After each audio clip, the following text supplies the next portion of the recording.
In mid-April, a massive avalanche on Mount Everest took the lives of 16 of the Sherpa guides who assist climbers from around the world who are attempting the world's highest peak. Matty is the president of St. Germain Investment Management in Springfield, and just about exactly 3 years ago, you summited Mount Everest, so you have a rather unique perspective that not a lot of people in this world have about Mount Everest and what happened there. Thanks for coming in, sir. Appreciate it. Absolutely. Great to be here. Yeah, it was actually 3 years ago this week. Wow, amazing. Let's talk a little bit about, first of all, I remember you talking about, and even I think sending some pictures out of this area, the Kumba Ice Fall, which is the area where this massive avalanche, I read that there were ice chunks the size of automobiles coming down on these people that died. So that's an area when you go to climb Everest, you know that's a dangerous spot.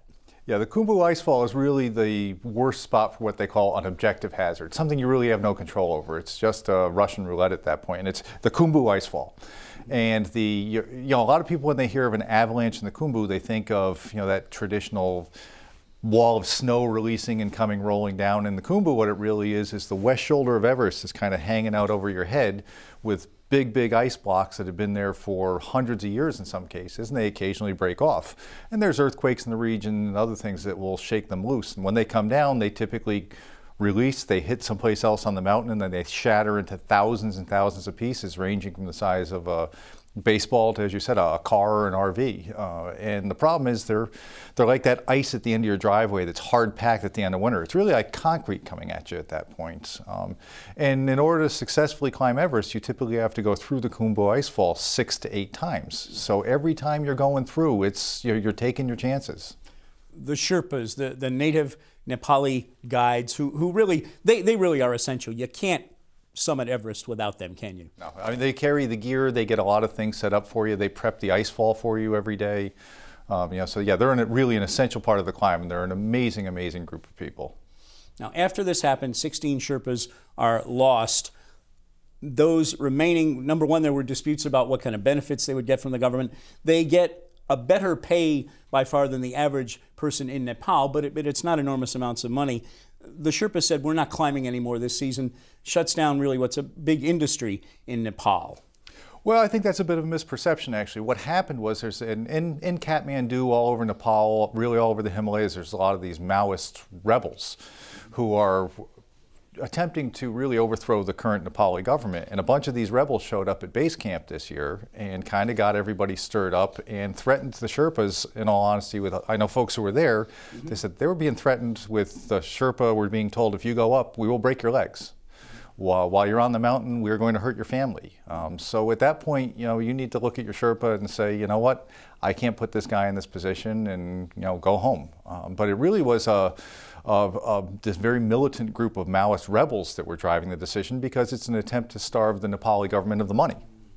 There was word this week, reports that some limited climbing has resumed, but it's being modified so they won't go through the Khumbu Ice Fall.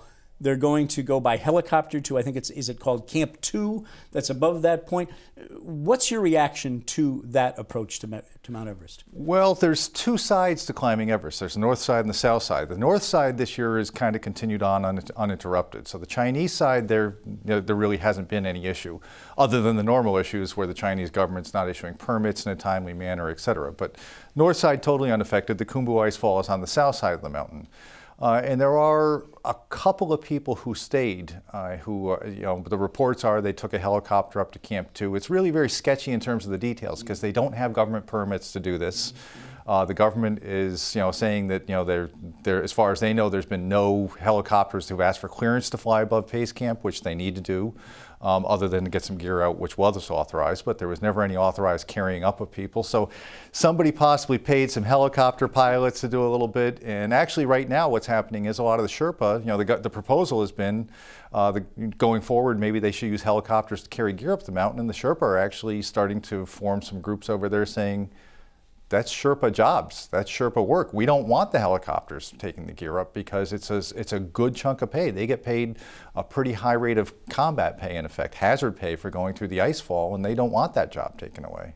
And there really is a lot of tradition associated with this, isn't there? And the Sherpas, I mean, they go back generations, I gather. Oh, yeah, and the whole, climbing Everest and the Sherpa have a lot of feelings on appropriate behavior on the mountain and what you should and shouldn't be doing on the mountain, and reverence for the mountain, and this whole blessing ceremony before you climb. And yeah, there's a whole lot wrapped up in it, and culturally as well as just the climb itself. Well, Mike, Matty, appreciate it.